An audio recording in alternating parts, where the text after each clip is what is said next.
who believe, give charity for the pleasure of Allah, the pleasure of Allah. Oh, you who believe, read the Quran every night of Ramadan, night of Ramadan. Welcome, O Ramadan, it is Ramadan, it is Ramadan.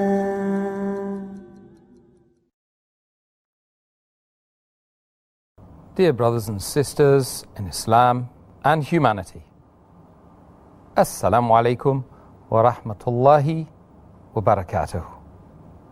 May the peace, mercy and blessings of Allah subhanahu wa ta'ala be on all of you.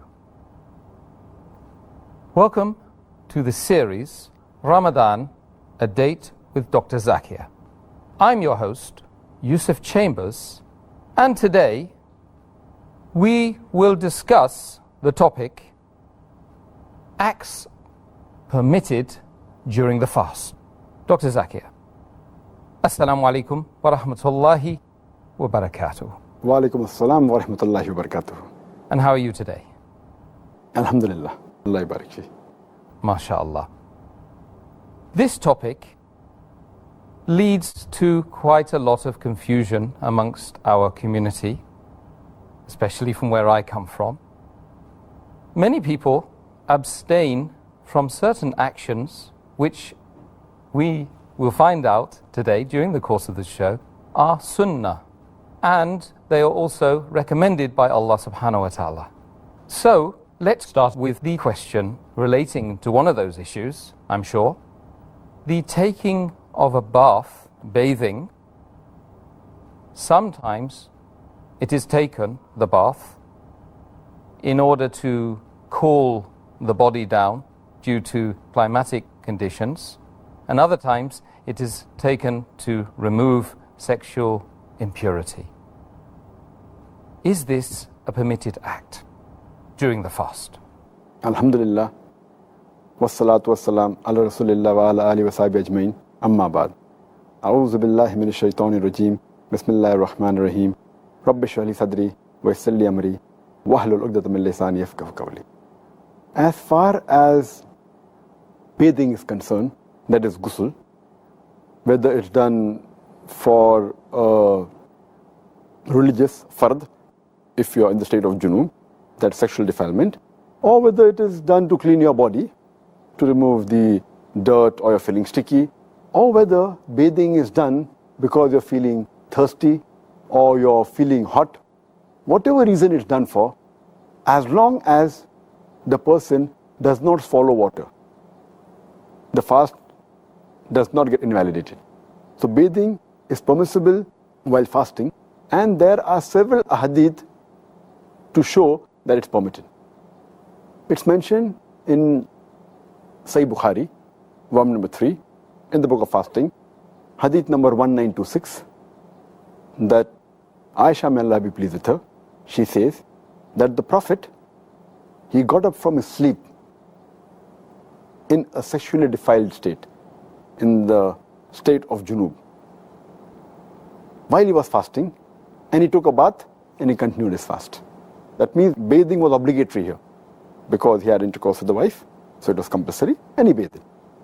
Further, if you read Sunan Abu Dawud, volume number 2, in the book of fasting, hadith number 2359, Hazrat Abu Bakr, may Allah be pleased with him, he says that he heard a man saying that when the Prophet had gone to Al-Arj, and while he was fasting, he poured water over his head because he was thirsty or he was feeling excessively hot.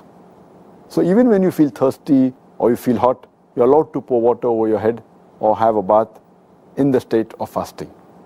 Furthermore, it's mentioned in Sahih al-Bukhari, volume number 3, in the book of fasting, chapter number 25, Ibn Umar, may Allah be pleased with him, he soaked his garment in water and he wore it. In the same chapter, Sahih al-Bukhari, volume number 3, in the book of fasting, chapter number 25, it's mentioned that Anas, may Allah be pleased with him, he says he had a tub of water in which he used to sit while he used to fast. So all these hadiths show us that taking ghusl, pouring water over your head, whether it be for religious purpose, whether it's fard, whether it's optional mubah, whether you're feeling excessively hot, whether you're feeling dirty, whether you're feeling thirsty, in the state of fasting, all these are permissible as long as you do not swallow water while having a bath. In the UK, Ramadan is about to enter the period of summer. And I know later on we'll be answering questions about Ramadan entering summer. The next question relates to a person that is swallowing his or her own saliva during the fast. Is this a permitted act? As far as swallowing the saliva is concerned, it is a normal act. It's a natural act. And today science tells us that there are several liters of saliva being secreted by the salivary gland every day. And it is normal, it's natural that the saliva, a human being gulps it down, he swallows it, and this can't be avoided. And Allah says in the Quran, in Surah Baqarah, chapter number 2, verse number 185, when it tells you that you should fast for the full month of Ramadan, and those who are ill on a journey, they can make up the period later on. Then it says, Allah subhanahu wa ta'ala wants to make it easy for you and does not want to put you in a difficulty. Allah says in Surah Hajj, chapter number 22, verse number 78, Allah subhanahu wa ta'ala does not want to give you hardship in your deen, in your religion. So, but natural, since swallowing saliva is a normal act.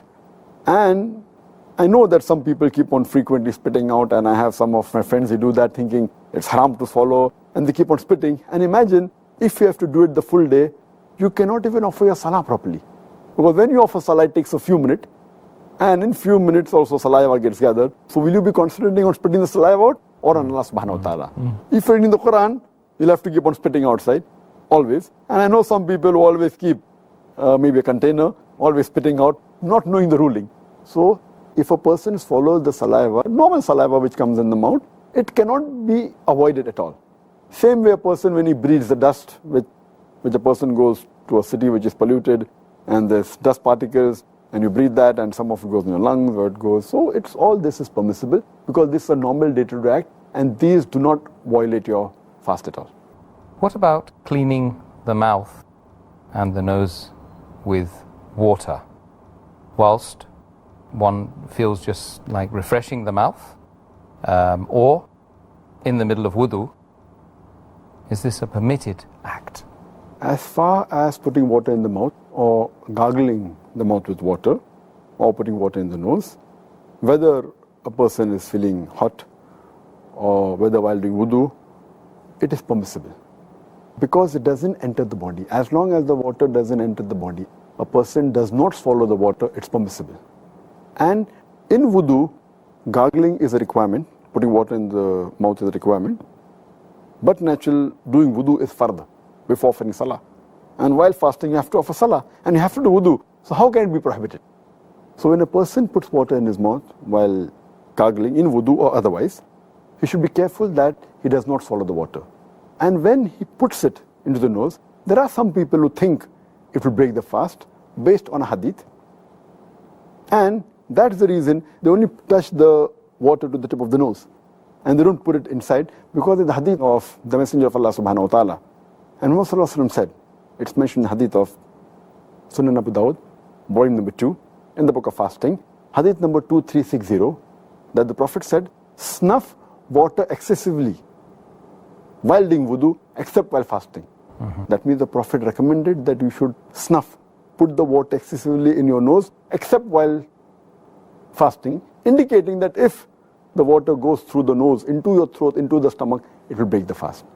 That doesn't mean putting water in the nose is prohibited. So normally when you put water, it doesn't go into your throat, and even if you snuff excessively, always it doesn't go, it can go. So it's a precaution, the Prophet said, that don't snuff water excessively while fasting. Otherwise you have to do that. So this hadith also proves that putting water in the nose, it is permitted, but you have to be careful, you should not snuff excessively so that it goes into the throat. Otherwise, the water goes into the throat and the stomach, either via the mouth or the nose, it will break the fast. But unintentionally, while doing wudu or while gargling, if the water does enter, inshallah, Allah will not hold you responsible because it's done unintentionally. Okay, so it all goes back to the issue of intention. That's right. Pleasing Allah, seeking the face of Allah subhanahu wa ta'ala. Now, I'm aware in the previous series, we've covered the next couple of questions. However, this topic wouldn't be complete without some answers to the following questions. First one, if a person who's fasting eats or drinks during the fast, unintentionally, does this break his or her fast? When a person drinks or eats unintentionally because of forgetfulness, it does not break the fast. And this normally happens mainly in the first few days of the month of Ramadan. A person is used to his daily activity and suddenly Ramadan comes, so unintentionally he may go to the kitchen or he may pick up a bottle of water and pour it in the glass and have it. Or a person goes jogging and he comes back and he's used to having water. So it does happen. So based on the hadith of Muhammad sallallahu alaihi wasallam, which is mentioned in Sahih Bukhari, volume number 3, in the book of fasting, hadith number 1933, the beloved Prophet Muhammad sallallahu alaihi wasallam said that anyone who eats or drinks unintentionally, he has to complete the fast in the day. The fast is not broken, and whatever he has eaten or drunk, Allah has provided him with that. So if you drink unintentionally, the fast is not broken. But if you drink intentionally, then it is broken. And while drinking, if you realize, or while eating you realize, immediately you should stop, because then if you continue, it will be counted as though you're having it with intention. The moment you realize, you should stop it. And if there's some food in the mouth and you realize you're fasting, you should spread out. But unintentionally, whatever is done, it is forgiven. What about in the case of a person that eats it and then maybe 15, 20 minutes later suddenly realize, sometimes that has happened to me, suddenly realize, oh, subhanallah, I've eaten something. What an idiot. I mean, what's the... So then the hadith says that food and drink, Allah has provided you with that. So to thank Allah. But it should be unintentionally done and out of forgetfulness. Yes. If it's done intentionally, Allah knows your niyyah. Yes. So you can fool the people, but not Allah subhanahu wa ta'ala. Jazakallah khair. Dr. Zakir, somebody is overcome with a sensation of nausea and they vomit during their fast. Does this nullify the fast? Is this something, can they resume their fast after the vomit has come out? Vomiting can either be intentionally or it can be unintentionally. And the beloved Prophet Muhammad said, it's mentioned in Sahih Hadith, it's mentioned in Tirmidhi, in the book of fasting, Hadith number 720. Our beloved Prophet said that a person who vomits unintentionally, he should complete his fast and the fast is not broken. But the person who vomits intentionally, deliberately, then the fast is broken and he has to make up for the fast afterwards. And the same hadith is repeated in Sunan Abu Dawud, volume number 2, in the book of fasting, hadith number 2374, where the beloved Prophet ﷺ said that anyone who vomits suddenly, same thing unintentionally, then he does not have to atone for it. But if someone vomits intentionally, deliberately, he has to atone for it. But the person who does it deliberately, for example, by sticking a finger in the throat, or by pressing the stomach, or deliberately smelling something which is nasty, or looking at food which will make him vomit, and he continues that, then it comes under the category deliberately done. So then his fast is broken, he has to make up for that. But if it comes unintentionally, no problem. But when the vomit comes, he should not swallow the vomit after it has reached the mouth. If he swallows the vomit after it reaches the mouth, it will nullify the fast. So when a vomit comes, he should see that the vomitus comes out. And if it's unintentional, it will not break his fast. Thanks for that. That's very comprehensive. Dr. Zakir, I feel that the next question, of all the questions that we've got to ask today, will perhaps shock quite a few people. The issue of a man and his wife, perhaps sitting on a sofa or some other place of comfort, and the husband delivers a kiss on the wife's face, let's say, or the lips of the wife. Is this an action which nullifies the fast or is permitted? While fasting, if a husband kisses the wife, or hugs the wife, or shows his love for the wife by kissing on the cheek, or the lip, or the hand, or hugs, or embraces, all these things are permissible as long as it does not encourage him to go into an act which is haram for fasting. And this is very well stated in the hadith of Muhammad sallallahu alaihi wasallam. It's mentioned in Sahih Bukhari, volume number 3, in the book of fasting, hadith number 1927, that Aisha, may Allah be pleased with her, she says that the Prophet used to kiss and embrace his wives while fasting. But he was the best amongst you to control himself. That means the Prophet had the power to control. Similarly, it's mentioned in Sunan Abu Dawud, volume number 2, hadith number 2379, that Umar, may Allah be pleased with him, once, while fasting, kisses his wife. Immediately, he feels sorry and he goes to the Prophet. And he says that, "O Prophet, I have sinned against you and Allah." So the Prophet says that, "What have you done?"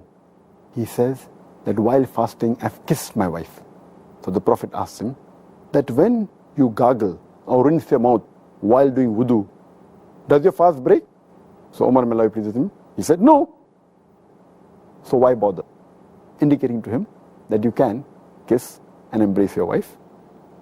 Furthermore, there's a hadith which is mentioned in Musnad Ahmad, volume number 2, hadith number 6739. One of the Sahaba, he narrates that a young man comes to Prophet Muhammad sallallahu alaihi wasallam and asks him that, "Can I kiss my wife while I'm fasting?"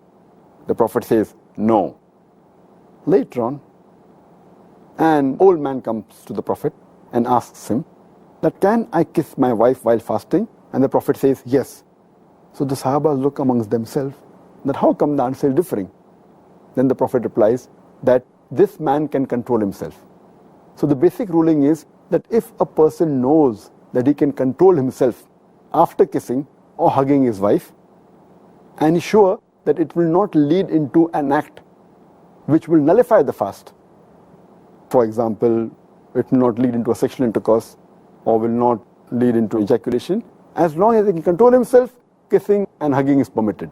If he cannot control himself and he fears that he will go into the act which will nullify the fast, like intercourse or ejaculation, then it is prohibited for him.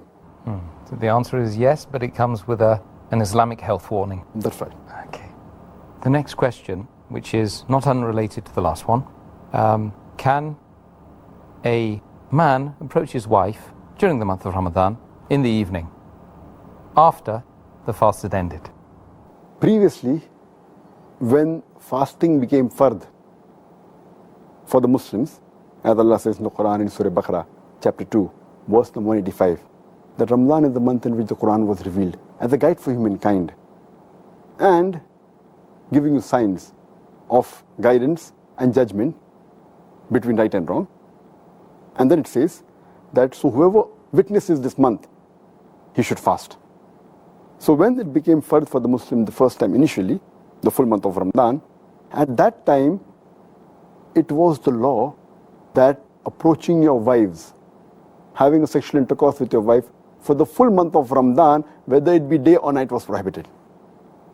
And it's mentioned in the tafsir of Al-Qurtubi, volume number 2, page number 210, that Umar, may Allah be pleased with him, once he spends a lot of time with the Prophet and leaves the Prophet at night and comes to his house. And when he reaches the house, he has the urge to sleep with his wife. And he has intercourse. When he gets up in the morning, he's ashamed. And he goes to the Prophet and says that I've sinned against Allah and you. So the Prophet says, why? Because I slept with my wife. My soul urged and went towards my wife, and I slept with her and had intercourse with her. Prophet said, did you really do that? Hazrat Umar, may Allah be pleased with him, said, yes. And Hazrat Umar says that, can you find a pardon for me? And then Prophet Muhammad says, no one besides Allah can pardon you. He is the only one who can show you the way. And immediately the verse of the Quran of Surah Baqarah, chapter number 2, verse number 187 was revealed. It says that you can approach your wives during the nights of the fast. Hunna libasul lakum wa antum libasul lahunna. Because they are your garments and you are their garments. And then the verse continues that, and Allah knows what you used to do secretly in the nights with your wives. But Allah has forgiven you. And from now onwards, you can approach your wives. And you can take what Allah gives you, the offspring from them. And you can eat and drink till the white thread of dawn is distinct from the black thread. And then you can fast until sunset, until night falls. So when this verse was revealed, Surah Baqarah chapter 2 verse number 187, then it became lawful for the Muslims to approach their wives during the nights of the fast. So now, as far the present rule is, that you cannot approach your wives, have a sexual intercourse with them during the day, right from the break of dawn, from the time of Fajr Salah up to sunset. But immediately after sunset, up to just before the break of dawn, before Fajr Salah, you can approach your wife and it's lawful and you can have a relationship with them. Wonderful. Well, that was a reiteration as well, because of course we covered that during the history of fasting. Right. However, it's good to reiterate it, and I don't think any point can be laboured in Islam, really. Another question for you is regarding a person who has a wet dream during the day whilst he's fasting. Is this an act which would nullify the fast? Is it permitted for a person to have a wet dream during the day whilst he's fasting? If a person has a wet dream during the day while having a fast, maybe offers Fajr Salah and he sleeps and he has a wet dream, it is involuntary. A person has a wet dream, even if he ejaculates, it's involuntary, he is not to be blamed for that. So in this case, because it's unintentional, surely it will not break the fast. And he can complete the fast. And the thing that is advised to him is that he should have a ghusl, a bath, as soon as possible so that he can offer the salah. That's excellent. I think that's self-explanatory. Thank you for that. Another question, very much related to the last one, I feel. Is a person allowed to be in a state of sexual impurity whilst they're fasting? As far as the question that can a person be in a state of sexual impurity, that depends if, as long as he does not do any haram act during the fast. For example, it's mentioned in the hadith of Muhammad in Sahih Muslim, volume number 2, hadith number 2453. It's mentioned that Salma, may Allah be pleased with her, was the wife of the Prophet. She says that the Prophet got up from his sleep in a state of sexual defilement, state of sexual impurity, while he was fasting, and he had a bath and he continued his fast. Further, there is a similar message given in Sahih Bukhari, volume number 3, in the book of fasting, hadith number 1925, and the hadith is narrated again by Salma, may Allah be pleased with her, and Hazrat Aisha, may Allah be pleased with her too. Both are the wives of the Prophet. And they said that the Prophet used to get up in the morning in a state of sexual defilement because he had intercourse with the wife, not because of a sexual dream. And he used to have a bath. And he never used to compensate the fast later on. This proves that being in the state of junub, sexual defilement or sexual impurity, does not nullify the fast. Even if a person has a wet dream in between, his fast is valid. The only point to be noted is that the person should have a bath as soon as possible. If he gets up in the morning after dawn breaks, and if he is in a state of sexual impurity, he should have a bath immediately so that he can offer the Salah of Fajr. Or if he sleeps after Fajr Salah and has a wet dream and then becomes sexually impure, so he should have a bath at least before the Zuhr Salah so that he can offer the Zuhr Salah after having a ghusl. Okay, I think that sheds some light on that issue. And the same thing if a person is menstruating. If a lady, if she is menstruating and she finishes the menstrual cycle just before Fajr and she delays a bath even after dawn has broken and she has a bath just before the Fajr Salah, that's also valid. Excellent. Next question relates to a woman who's cooking during the fast. Is she allowed to taste the food? As long as the person who's cooking the food, whether it be a gent cook or lady cook, there's a hadith in Sahih Bukhari volume number 3, in the book of fasting, chapter number 25, it says, Ibn Abbas, he narrated that tasting food from the pots or meals, it does not break the fast. This is a mu'allaq hadith of Bukhari, but it is connected along with Sayyid ibn Shayba and Bayhaqi, and the chain goes on. It makes it sahih. And it says that Ibn Abbas, may Allah be pleased with him, he says that tasting vinegar and food while fasting. So all these hadith prove that while fasting a person can taste food, but you have to be careful. The food should not enter your throat, you should not swallow the food. And that is the reason the scholars say that if it's required, you should do it. Otherwise not. For example, Imam Ahmad ibn Hanbal, he says that tasting food is makruh, unless it's a necessity. Same with Shaykh ibn Taymiyyah. He says that it is makruh unless it's a necessity. And while it's a necessity, if a woman is cooking food, she has to place the food on the tip of the tongue, so that she realizes whether the food is sweet or salty, and then she should spit it out. She should not swallow it. So that will not break her fast.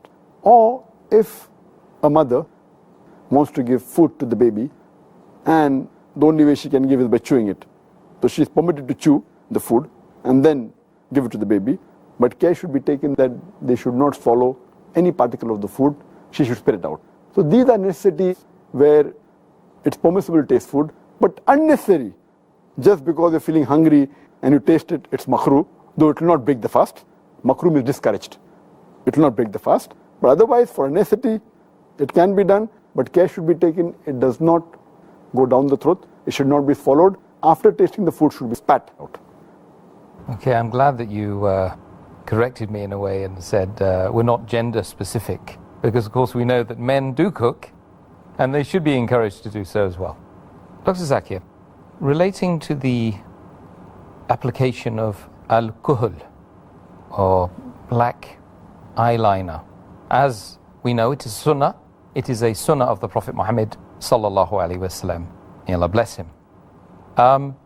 Is it something which is permitted during the fast? As far as putting alcohol, in our country, India, it's called as surma, or black eyeliner, it's sunnah of the Prophet. And we get in the hadith that Anas, may Allah be pleased with him, he used to always stay with the Prophet, he used to cook his food also, and he used to put this alcohol. And Prophet never prohibited him, even when he put during fasting.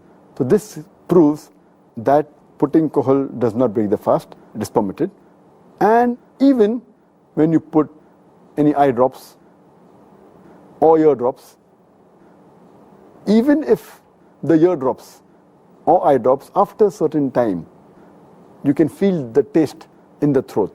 According to most of the scholars, it does not invalidate the fast, because that is not the normal passage of food.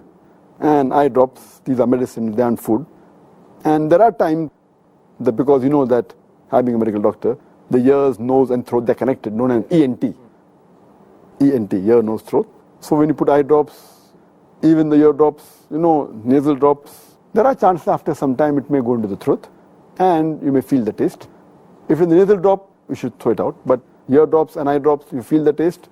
According to most of the scholars, it does not break the fast. But there are some scholars who say that if it reaches the throat, it will nullify the fast. But the right ruling is that because it's not the normal passage for food and drink, according to most of the scholars, it does not nullify the fast. And if someone has a doubt, the best for him is he delays putting those nasal drops after sunset, so it's absolutely safe. But the right ruling is that even if you put a nasal drop or ear drop, it does not break the fast. Does the same apply for attar or perfume? You mean wearing perfume? Yes, wearing perfume. For instance, if you're going to apply perfume before or during the fast, is the ruling the same? If you wear a perfume and if you smell it, there's no problem at all. Smelling perfume is permitted, any sort of perfume, as long as it is not an incense smoke. You get smoke sticks, a lot of smoke that comes. Smelling that excessively, it may go to the nose, it may go to the stomach, and particles may go. So that is a bukhur. Bukhur. Ah. So that is what you should be careful of, where otherwise smelling perfume, it's permitted, it will not break the fast. The next question is regarding injections. Is it permitted during the fast? As far as injections are concerned, there are different types of injections. It can be intravenous injection, it can be intramuscular injection, it can be subcutaneous injection. But the injections can broadly be classified in two types.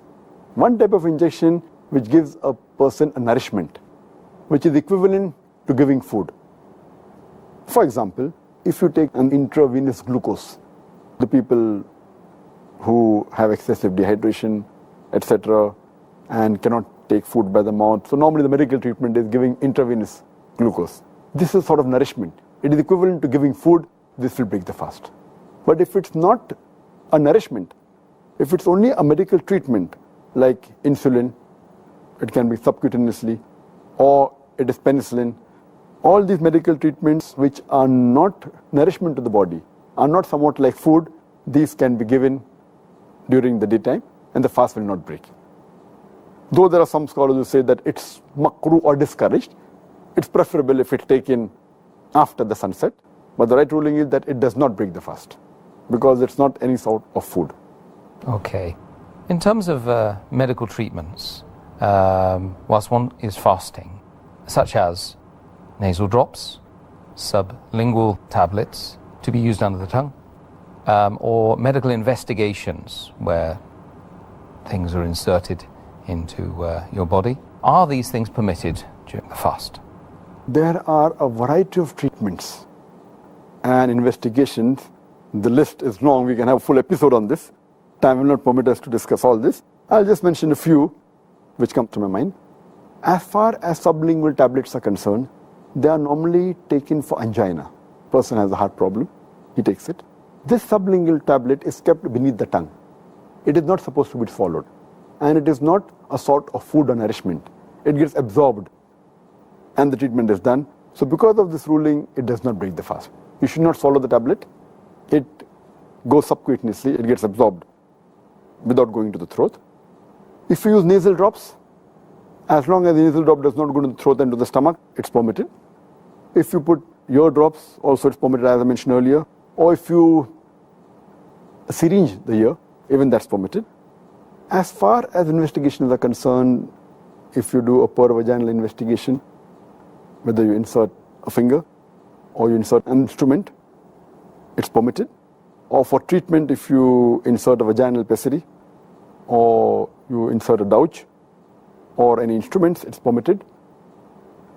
If you insert an instrument in the uterus or any device known as IUD, intrauterine device, or you insert a catheter for investigation or a scope, all these are permitted. Even if you insert in the urinary tract, that is the urethra, a catheter, or inject a dye for doing an investigation, it does not break the fast. Similarly, if you take any injection, as I mentioned earlier, subcutaneous or intravenous or intramuscular, as long as it is not a nourishment for the body, it's not nutrient for the body, it doesn't substitute the food, it's permitted. If it's a substitute, it breaks the fast. Furthermore, if you take a little bit blood from the body for testing, that doesn't break the fast also. And if you apply certain creams, maybe cream or lotion or medical ointment onto the skin and it gets absorbed by the skin, this too does not break the fast and it is perfectly permitted. And if you take other treatments, like for example, if you do a laparoscopy in which there is a small insertion made on the abdomen and insert a scope, whether for investigation or whether for treatment or for a surgery, it's permitted. If you do a gastroscopy, insert a scope into the stomach, as long as you do not put in some fluids or some nourishment, it's permitted for investigation. If you put an instrument in the spinal cord to examine the spinal cord or to see how the brain is functioning, all these are permitted. If you do enema, even that's permitted. And you can go on, as long as the basic rule is that it should not enter the body through the mouth or through the nose, or it should not be a nourishment. Otherwise, if it enters any other part of the body, any instrument, whether it be the urethra, whether it be the uterus, whether it be the vagina, all these things, as a basic rule, it does not break the fast because it is not giving food to the body, and this is not the normal passage for food for the body. All these are permitted. I think the fact that the other things are permitted will put a lot of people's minds at rest during this coming Ramadan and Ramadans to come, inshallah. Inshallah. Dr. Zakir, what is the ruling regarding issues of doubt when one has doubts over concerns that they have over things that they may be doing during the fast? What should one do? How can we apply a golden set of rules to the doubt? As far as when a person has a doubt that the act he is doing, is it permissible or not? Or if he has a doubt that it will break the fast, the best is, when in doubt, leave it out. When a doubt comes, the best is to abstain from it, lest it may have been prohibited. If it's a doubt and if you don't do it, then it will not be a sin. So it's preferable to stay away from it. But the best golden rule is, Allah says in the Quran, in Surah Nahl, chapter number 16, verse number 43, as well as Surah Anbiya, chapter number 21, verse number 7. Fas'alu ahal zikri in kuntum la ta'lamun. If you don't know, ask the person who has the message. Ask the person who is knowledgeable. Go and ask a scholar, and he will guide you whether it's permissible or not. That's the best. But till that time, when in doubt, leave it out is the best policy. Good advice. If a person in the situation where one feels compulsed or forced into breaking the fast, or when one breaks it out of ignorance of a ruling, is it permissible that this person should be breaking their fast in such conditions? As a rule, whether the fast breaks or not, or is it permissible, if someone is forced to break it out of ignorance, out of mistake, Allah says in the Quran, in Surah Nahl, chapter number 16, verse number 106, that after you have believed, and then if you go to unbelief, unless it is out of compulsion. That means, even if you do shirk out of compulsion, as long as in your heart there is taqwa, fear of Allah, then it's permissible. So if someone forces you something which is not allowed and it breaks the fast, then you're not responsible for that. As far as the general ruling is concerned, our beloved Prophet Muhammad Sallallahu Alaihi Wasallam, he said, it's mentioned in Ibn Majah, volume number 3, hadith number 2043, as well as 2045, he said that Allah subhanahu wa ta'ala has excused my ummah from mistakes, from forgetfulness, and from that which is forced on them. So besides force, even if it's a mistake, or if it is due to forgetfulness, Allah excuses that. And that's mentioned in the Quran, in Surah Ahzab, chapter number 33, verse number 5, that if you do it out of mistake and don't intend doing it, then Allah will forgive you. And Allah also mentioned in Surah Baqarah, chapter number 2, verse number 286, where we pray to Allah subhanahu wa ta'ala, our Lord, please do not hold us responsible for our mistakes and forgetfulness. So basically, the things that break the fast, whether it be eating, drinking, intercourse, etc., all this, there are 4 criteria to be looked into. If it's done by force, under compulsion, then you're not responsible. If someone forces something on you, you aren't responsible. Allah will hold you responsible. Number 2, if it is done out of mistake. For example, a person, he has suhoor, and he thinks yet dawn hasn't come, and he continues eating. It's a mistake. The moment he realizes, he stops eating. So that's a mistake which Allah will forgive. Or someone does something out of forgetfulness, like a person eats or drinks water while fasting unintentionally, out of forgetfulness, then Allah forgives you and the fast is valid. And the 4th thing is that if he does out of ignorance, because he was not aware of it. For example, if a person doesn't know that vomiting deliberately, vomiting intentionally breaks the fast, and because he has uneasiness and he puts a finger in his throat and vomits out, then it is out of ignorance of the ruling, even that Allah will forgive, inshallah.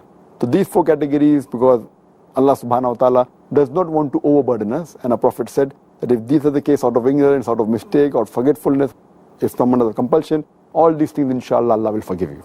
And that's the mercy of Allah subhanahu wa ta'ala. Indeed, Dr. Zakir, it's clear to me, and I'm sure it's clear to the viewers, that Allah's mercy overcomes His wrath. Allahu Akbar.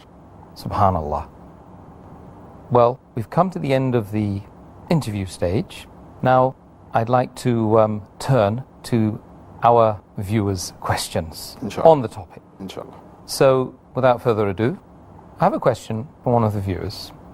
If a person is suffering from asthma, can he or she utilize using treatments like oxygen vaporizers and other oral tablets? As far as a person who's taking treatment for asthma, there are different types of treatment taken for a person suffering from asthma. It can be puffers, it can be oxygen, it can be vaporizers, it can be tablets and capsules. In short, when a person uses a puffer, the gas goes by force into the lungs, expands the lung. And in no way does it break the fast, because it's mere gas going to the lungs. It's not a food, it doesn't go into the stomach, and it's only gas, so it does not break the fast if a person uses a puffer. As far as oxygen is concerned, that too, it's inhaled, goes in the lungs, comes out. So oxygen per se also does not break the fast, does not invalidate the fast. But as far as vaporizers are concerned, vaporizers can be of different types, can be in form of liquid, can be gaseous, in form of particles. And this medicine is put in a container, and once the button is pressed, the pressure which comes, and by pressure it enters into the lungs, and it may be through a nozzle, can be through a mask, but when it enters the lungs, there are high chances that there are particles which may even go into the stomach. So that's the reason most of the scholars say that vaporizers as a treatment for asthma, it will break the fast. As far as capsules are concerned, the capsules, they contain the medicine in the form of a powder. It has a covering. Once you put in the container, and when the pressure is released, it comes out by force. But this too can enter the stomach, the particles. So even using these capsules as a treatment of asthma, it will surely break the fast. So only two things which are permitted as far as the person suffering from the disease of asthma is puffers and oxygen. This will not break the fast.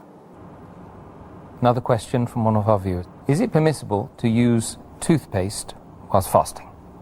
As far as using toothpaste is concerned, most of the scholars say that using toothpaste is permissible, including Sheikh bin Baz.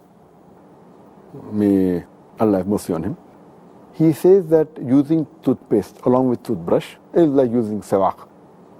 And the Prophet has never prohibited using siwak. It's perfectly all right. It doesn't break the fast. But it will be careful that you should not swallow any of it. So swallowing any part of the toothpaste is forbidden. That's the reason some scholars say it's makruh, thinking, oh, if someone has toothpaste that has a strong taste and someone will swallow. So that's the reason some say it's discouraged. But the right ruling is that as long as you're careful that you don't swallow any part of it, you can use a toothpaste and a toothbrush. It does not nullify your fast. Okay, excellent. Next question from the viewers. Should a person spit having rinsed or washed his mouth out generally or after making wudu? Normally when people fast, there are some people who think that after you gargle your mouth with water or rinse your mouth with water, then they should spit out because, maybe some water will be swallowed. But the general ruling is that most of the scholars agree that once you gargle the mouth and after expulsion of the water from the mouth, there's no need to spit. It's not a requirement. And even those few scholars who say you should spit, it's only once. But there are some people who spit several times.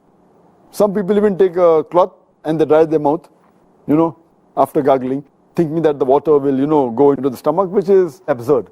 Because normally when we see and we read the seerah of the Prophet and the lifestyle of the Sahabas, many a times when they drank water just before Fajr, before beginning the fast, when they heard the Fajr Azan, they stopped drinking. But we have never heard of any Sahaba spitting out after drinking water. If you have to spit while gargling, the people when they have water just before starting the fast at the end of the Zuhr, when they heard the azan, surely some hadith would have said that the Sahaba they spat, so that the water doesn't go into, which is not seen. And while doing wudu, when you gargle the mouth, rinse the mouth, and you expel the water, that's it. Even if you have to spit, maximum, I think once is sufficient. You can't go beyond that, spitting several times and taking a cloth and drying your mouth. Everything else that remains can be counted as part of the saliva. There's no problem at all. You can't make life difficult for you. It's good to know that, actually. It would make life very difficult when one was fasting if we had to do that. Thank you very much, Dr. Zakir. Indeed, Dr. Zakir Naik, we have reached the end of the show, and I must say that I am surprised at the number of acts which are permitted. It's often the case that you feel when you're mixing with the brothers and sisters, Islam is all about no, no, no. It's actually about yes, yes, yes. Alhamdulillah. I'm so glad. Only a few knows. A few no-nos. But alhamdulillah, it's been enlightening and very enjoyable as well. I must say, brothers and sisters, I'm sure that you will agree with me. And I request you, once again, to encourage your friends, even if they are brothers and sisters in humanity as opposed to in Islam, to join us tomorrow at the same time when we will be discussing acts recommended and discouraged whilst fasting. So do join us. Assalamu alaikum wa rahmatullahi wa barakatuh. حافظين ذاكرين قانتين